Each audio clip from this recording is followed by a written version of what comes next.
Bismillahirrahmanirrahim. Assalamualaikum warahmatullahi wabarakatuh. Alhamdulillah rabbil alamin, wassalatu wassalamu ala ashrafil anbiya wal mursalin wa ala alihi wa ashabihi ajma'in. Sahabat Quran yang dimuliakan oleh Allah Subhanahu wa taala, untuk melanjutkan kaji kita terkait bahawa Allah Subhanahu wa taala tidak seluruhnya membelenggu para syaitan di bulan suci Ramadan. Mari kita lihat dalam surah Al-A'raf di ayat ke-14, 15, 16 dan 17. Qala anzirni ila yaumi yub'atsun. Duhai Allah Subhanahu wa taala, berikan aku penangguhan waktu sampai mereka dibangkitkan pada hari kiamat. Ini adalah perkataan iblis. Ketika iblis menolak untuk sujud di hadapan Adam sebagai sujud penghormatan, maka bagi Allah Subhanahu wa taala dia adalah makhluk yang sangat hina. Maka dia dan keturunannya ditempatkan oleh Allah Subhanahu wa taala di neraka. Maka dia dendam, iri, maka dia bercita-cita untuk mengajak sebanyak-banyaknya keturunan Adam agar masuk ke dalam api neraka. Maka disebutkan qala anzirni ila yaumi yub'atsun. Duhai Allah, berikan aku penangguhan waktu sampai mereka dibangkitkan pada hari kiamat. Maka poinnya adalah iri dan dendam. Maka kalau ada orang yang iri dan dendam, itu adalah perilaku iblis, itu adalah perilaku setan. Maka dia sudah menjadi followernya iblis dan setan. Sahabat Quran yang dimuliakan oleh Allah Subhanahu wa taala, ada seorang anak sangat dicintai oleh kedua orang tuanya. Kebetulan sekali kedua orang tuanya memiliki rumah bertingkat, ada balkon di depannya. Sering si anak bermain di depan balkon. Maka jatuhlah si anak, maka patahlah kakinya atau patahlah tangannya. Maka itu adalah qada dan qadarnya Allah Subhanahu wa taala. Maka dia tidak begitu iri, karena itu adalah qada dan qadarnya Allah Subhanahu wa taala, tidak dendam. Tapi ketika si anak bermain di halaman, melintaslah pengendara kereta dengan kencangnya, maka ditabraklah si anak, patah kakinya. Maka diharuskan untuk diamputasi. Maka mendendamlah dia kepada pengendara. Maka kalaulah qada dan qadarnya melalui manusia, maka membutuhkan sabar yang lebih tinggi. Maka kata Allah Subhanahu wa taala, wasbir ala ma asabak. Maka bersabarlah apa yang ditimpakan oleh Allah Subhanahu wa taala. Inna dzalika min azmil umur. Yang demikian itu adalah diwajibkan untuk kita bersabar. Lihat iblis, ini qada dan qadarnya bukan melalui sesuatu, akan tapi datang dari Allah Subhanahu wa taala. Diperintahkan oleh Allah Subhanahu wa taala untuk sujud penghormatan kepada Adam, lantas dia menolak. Maka dia adalah menjadi makhluk yang sangat hina dina karena bermaksiat kepada Allah Subhanahu wa taala. Sahabat Quran yang dimuliakan oleh Allah Subhanahu wa taala, mari kita lihat di ayat ke-15. Qala innaka minal mudzarin. Jadi kata Allah Subhanahu wa taala, sungguh engkau iblis diberikan penangguhan waktu sampai hari berbangkit. Inilah rentang waktu yang sangat panjang sekali. Berharap agar iblis padamlah dendamnya, surutlah dendamnya. Tapi tidak, bukan padam, bukan surut, akan tapi malah membara. Makin meningkat dendamnya kepada manusia sebagai keturunan Adam alaihissalam. Maka dia sudah sesat, ingin mengajak orang lain supaya sesat. Dia sudah menyimpang, mengajak orang lain supaya menyimpang. Ini adalah perbuatan iblis, ya. Maka jangan sampai, ya, sudah mabuk mengajak orang lain untuk mabuk, sudah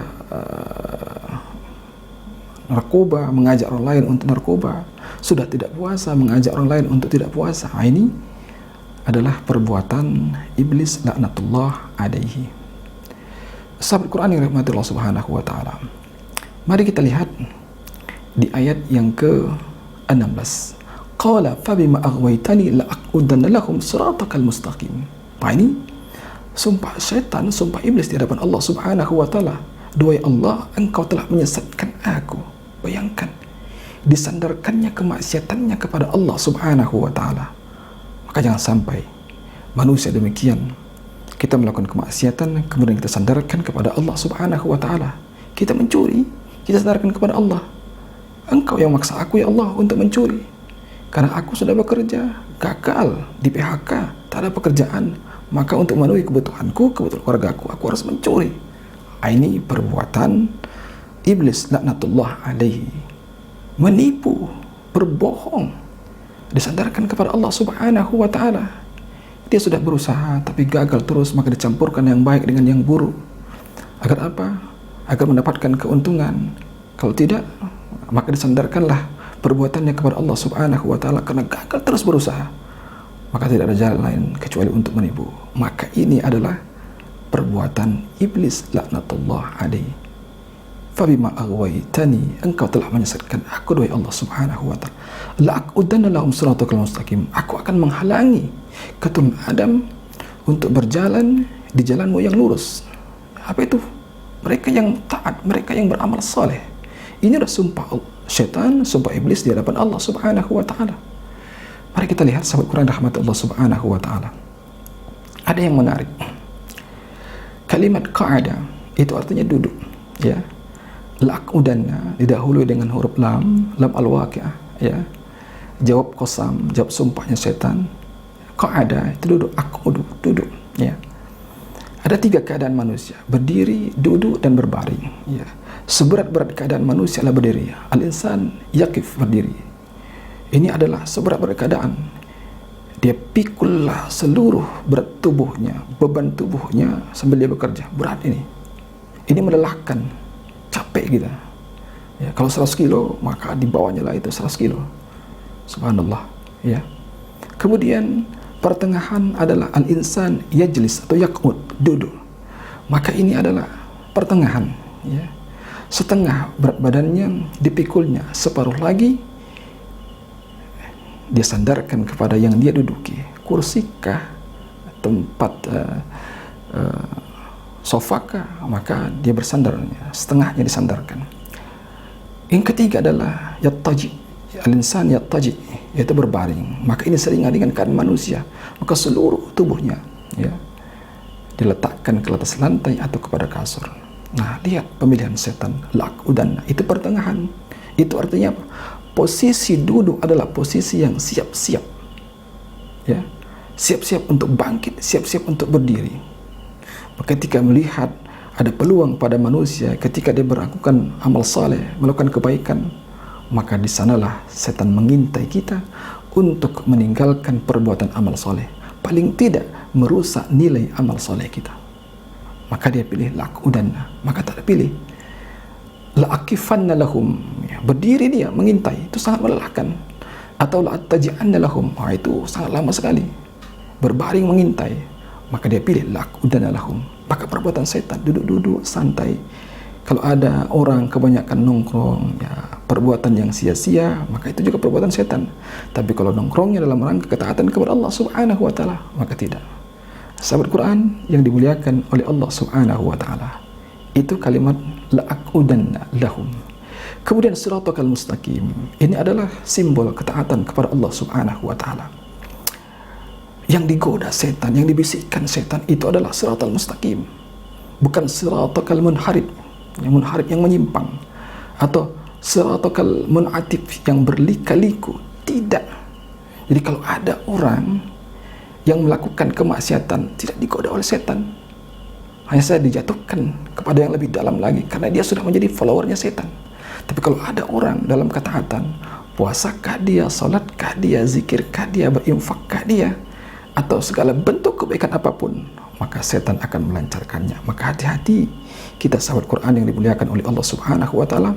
Maka hari ini kita dalam keadaan berpuasa, melakukan begitu banyak induk-induk ibadah, maka kita tetap diintai oleh setan. Fabima aghwaytani la'aqudanna lahum siratal mustaqim. Sahabat Quran yang rahmati Allah Subhanahu wa ta'ala, mari kita lihat di ayat yang ke-17 ini. Inilah pintu setan masuk kepada kita.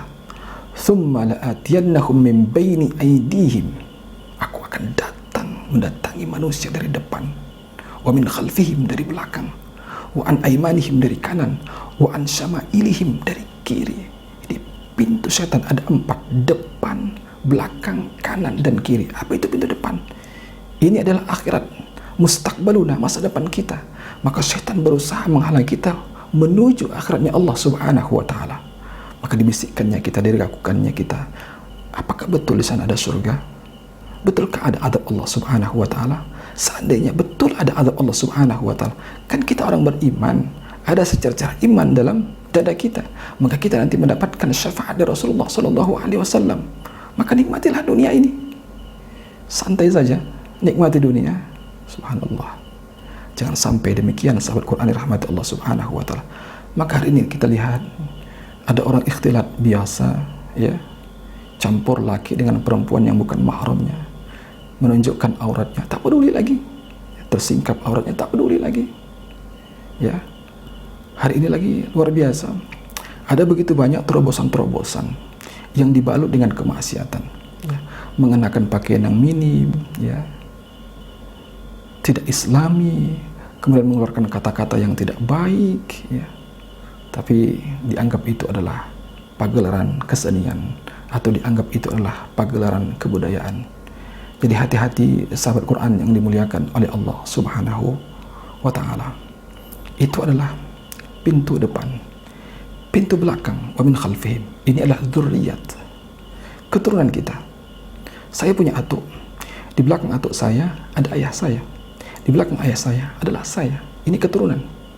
Ada begitu banyak manusia yang terjerembab dalam perangkap setan gara-gara keturunannya.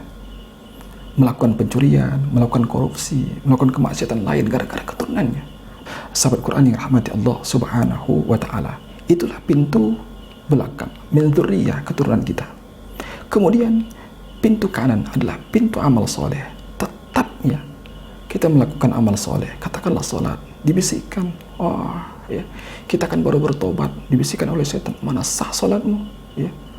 Sementara ketika engkau berwudu, tanganmu memiliki tato, ya, dibisikkan oleh setan agar kita berhenti untuk beribadah kepada Allah Subhanahu wa taala. Kemudian kita membaca Al-Quran, ya, kebetulan Quran kita ada di handphone kita. Dia katakan, tidak mendapatkan pahala orang yang baca Quran melalui handphone. Dibisikkan, kita tinggalkan bacaan Quran kita. Ada begitu banyak bisikan-bisikan setan, luar biasa, ya. Nah, ini jangan sampai kita sholat supaya dikatakan orang alim, kita baca Quran supaya dikatakan, nah, ini dalam hati kita merasa demikian. Qari, kita bersedekah supaya dikatakan dermawan. Nah, ini juga bisikan-bisikan setan. Nah, inilah pintu kanan dari amal soleh kita. Jangan sampai demikian sahabat Quran yang dimuliakan oleh Allah Subhanahu wa taala. Wa an syama'ilihim adalah pintu kemaksiatan. Maka kalau orang yang sudah masuk ke dalam pintu atau kubangan kemaksiatan, maka setan berharap agar dia jatuh lebih dalam lagi, agar tak bisa keluar dari kemaksiatan tersebut. Sahabat Quran yang dimuliakan oleh Allah Subhanahu wa taala, maka ada dua pintu yang tak mampu oleh dimasuki oleh setan, pintu atas dan pintu bawah, fauqa wa taht. Apa itu pintu atas? Isti'adzah, senantiasa bermohon kepada Allah Subhanahu wa taala, meminta perlindungan kepada Allah, bersandar kepada Allah, jangan kepada makhluk, jangan kepada harta, jangan kepada keturunan, jangan kepada jabatan, jangan kepada atasan. Dan berlindunglah kepada Allah Subhanahu wa taala. Apapun kondisi kita yang ditimpakan oleh Allah Subhanahu wa taala, maka mohonlah perlindungan kepada Allah Subhanahu wa taala.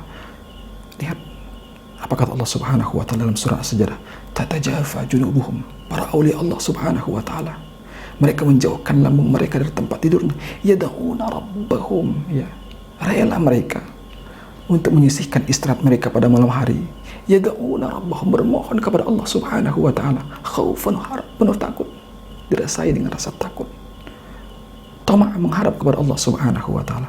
Maka ini adalah pintu atas.